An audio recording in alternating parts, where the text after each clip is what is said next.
G'day guys, welcome to another scrappy video.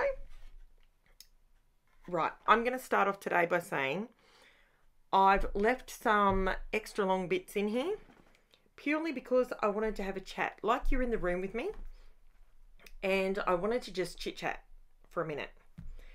I will tell you straight off the bat, I am using the HEIDI SWAPP American Crafts DREAMY collection.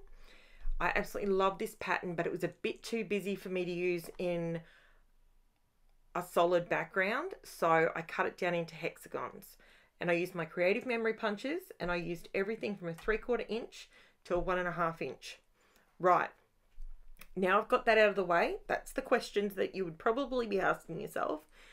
So what I'm doing is I'm wanting to raise up some of my hexagons, and some I didn't want to raise up. Now, what I actually ended up doing was punching out some larger ones and some smaller ones. Now, with the Creative Memories punches, I don't know, I assume they still have the same style of punch, but if you line it up, see how I've got it facing me, I can actually see where I've punched out the centerpiece. And, oh, my husband's just getting home from work. Awesome. And where I punch it out, then when you turn it over, you can see exactly where you punched it out. So you can line it up, and it gives you pretty much, you can punch out a pretty good hexagon border piece. So to be quite honest with you, it works out really well. Now, the reason why this looks a bit clunky here, because I have had one unbelievable day. Today, I honestly hope and pray that the people in these car accidents and truck accidents are all okay. I don't know if they are or they aren't, but our highway has been chaos all day here in southeast Queensland, with truck, car, motor vehicle accidents, stolen car that had, like, I've never ever seen a vehicle. It was a Captiva. I've got to tell you this. It was a Captiva, which is the same vehicle that I drive, and it had hit with so much force, it snapped the passenger front wheel off, and there was a piston. A piston. Okay, for those that are not fluent with cars and vehicles and parts, the piston is in the engine block, in the front of the vehicle. Somehow this piston was on the road behind the vehicle. Like, my brain can't even comprehend that. But anyway, we got past it, and apparently it looks like it may have been a stolen vehicle. But wow. And I went to do some shopping this morning, and I did it super quickly. I tried to do it super quickly, but with all the chaos going on around me, I couldn't focus. It was really, really hard.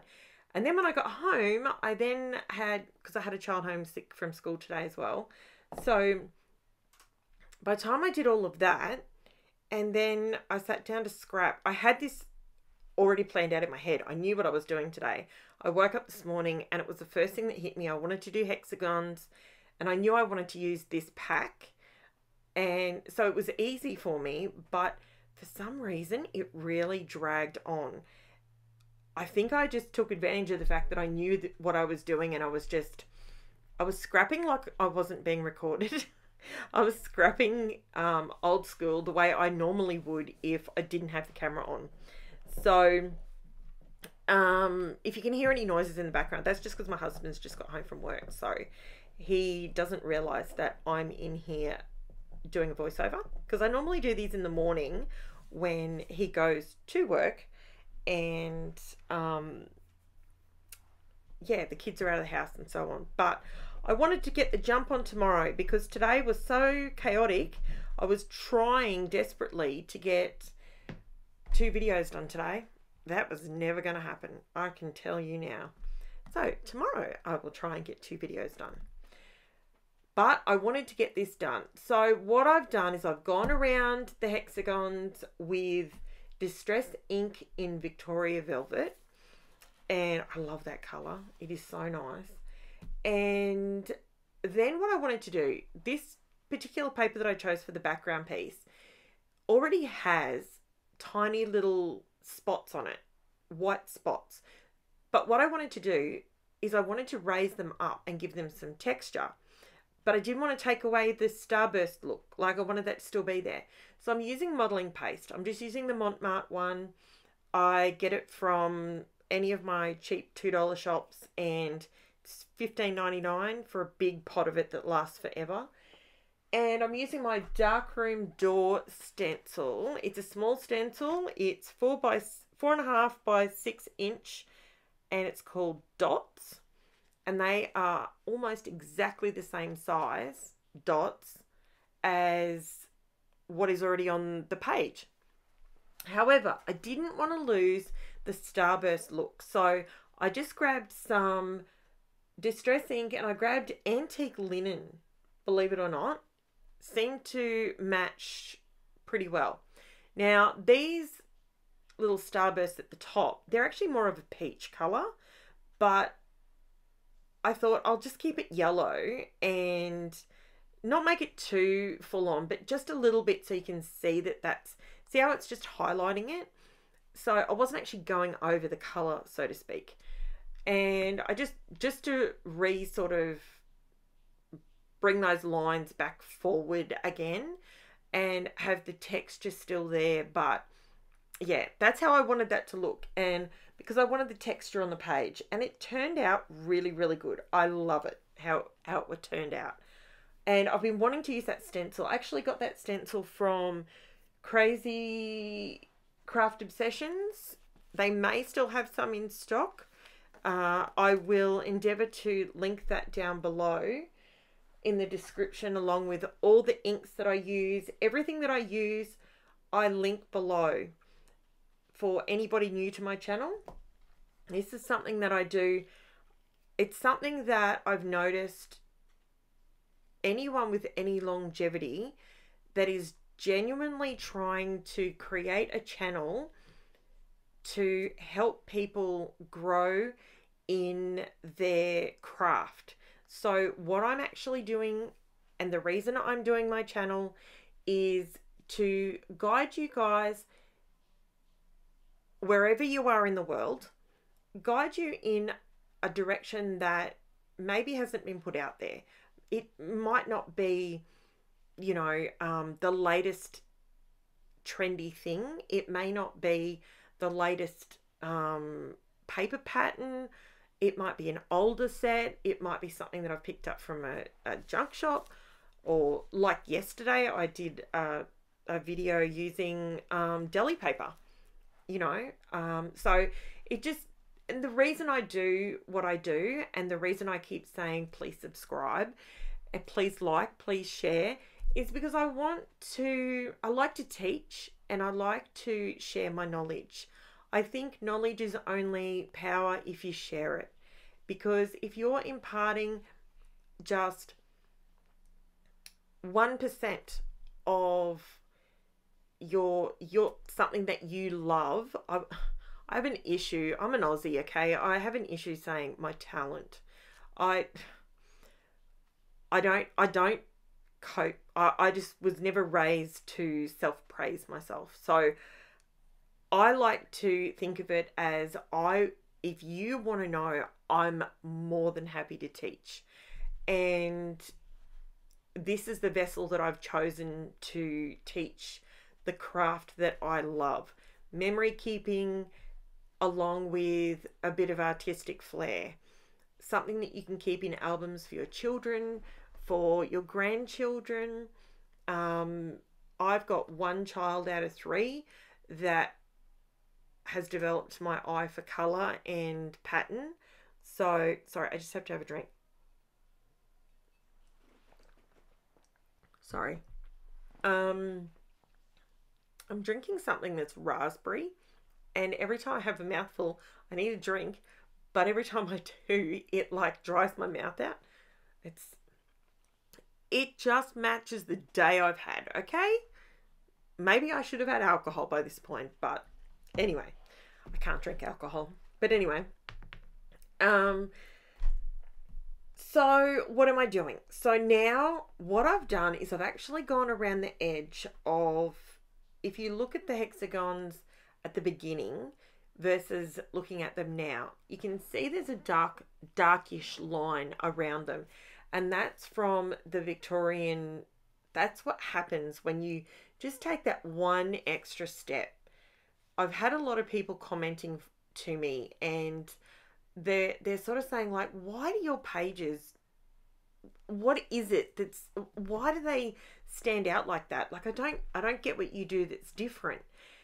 It's just, if I can just take 5 seconds to just say, if you plan out your whole page, right? If you plan out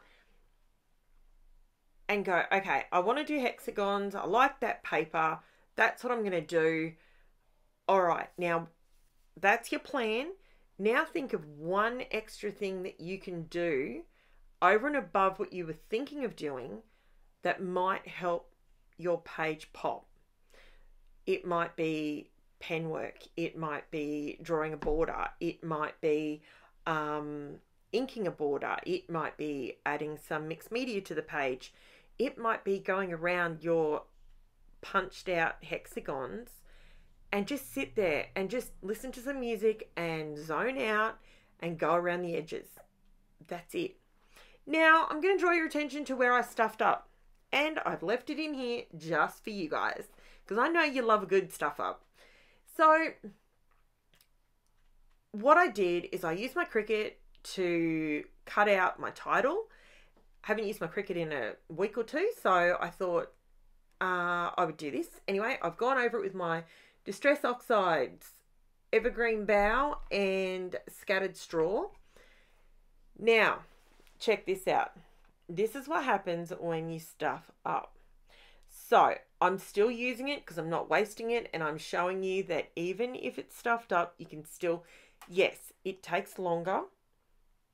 I could have recut it straight away and it would have made this process easier. But that's not what this channel's about. This channel is about showing you ways to get around things if you've made a mistake. So when I was cutting out my title, what I actually did was I put my title in as a text. Then I did my offset, my 0.83 offset that I always do. And then I grouped it together, and for some reason, I clicked on slice. I don't know why I did that. I do not know why I did that. Anyway, so instead of it just cutting out a solid white background that I could pop my letters onto, it cut out the letter inside. So you can see the W-E up the top and the A. It's cut that out again. So I've actually got, and you can see it here, the white part doesn't have any backing to it. So it made it tricky, but not impossible. So it was, I could work with it. Did I waste the paper? No. Did I cry a river over it? No. It took a little bit to, you know, get it down. I contemplated just putting a strip of tape across the back of it, just to try and get the letters to all sit in there properly for me, but it works. In the end, it works, and it all comes together. So what else can I tell you while that's just getting done? Now, I do want to say massive thank you to all you guys that keep coming back and watching my videos and helping spread the word about my channel and spreading my videos around. I absolutely am in awe, and I'm so happy and delighted, because if people come along and learn just one thing, or maybe your husband bought you an electric cutting machine of some description for Christmas, and you've set it up, but you're kind of like me and you don't really want to break it, but you don't really know how to use it, this might be your channel. If it's CRICUT, this might be your channel, because you can ask me and I will play with mine to figure it out to help you out. That's what I'm here to do. I'm more than happy to do that. I buy things to then see, look at that, title looks fine. Didn't have to recut it at all. Didn't have to waste that paper. Got it. I try, and where possible, I try not to waste product where possible. So these are the leaves that I'm using right here. I'm just ducking around the edge. This is the evergreen bough. I haven't added any ink to it. It's just what's left over in my finger dauber, and I'm not trying to do a really definite solid heavy border. I'm just doing what was left on the sponge. Run that around the outside edge, because that's how it sort of was to start with. It was a bit grungy. So it was just popping that back forward from when I put the dots on there, basically. Now I'm just adding some little sprigs. These sprigs, it's a die that I bought for like $2.99. And all I do is, when I don't know what to do in the craft room but I want to do something, I'll pull out my die cutting machine and I'll sit here and I'll just wind them through. And I might have some music playing or a video or something, watching something, and it's super easy. Then I've got them in a bag, and when I'm doing something like this, I knew I needed to add some, I didn't want to add flowers, but I needed something to break up the hexagons. So leaves it was. And I sprayed them with some gold spray, and that is the one that I made up myself. And if you have a look on my channel, you can see how I made it up. Got full instructions on there. It's just mica spray and mica powder and whatnot. So if you have a look for mica spray, you can, mica powder spray, I think I called it. Yeah, you can figure out how to do that as well. And trust me, it's so good, and the gold doesn't come off. It's excellent. So I'm just about done. Now I'm just adding, I had a few left over, so I'm just adding a couple of extra bits on here, and I think that's what finishes it off. So if you are so inclined, if you have not subscribed to my channel, I would love to have you on board. If you click on the links below, Facebook is where I share all my close-up photos. We have a Facebook group, jump on there. Everyone's super kind, super polite, and I would love to see your creations as well. You can share those in there, and you can ask for advice. Go for it. It's free for all. I have no problem with it. Just be kind. So there we are. That's it up close and personal. I will show you the texture. Look at all those spots. They're just delightful. I love running my fingers across stuff like that. I don't know why. But that is it. I love how the title turned out. Would it have been better and easier if I did it the other way? Yes, but it still worked out, and nobody lost it. Nobody lost their mind creating it. It's okay. Just took longer. Anyway, thanks for watching, guys. I will chat to you again soon. See you tomorrow. Bye.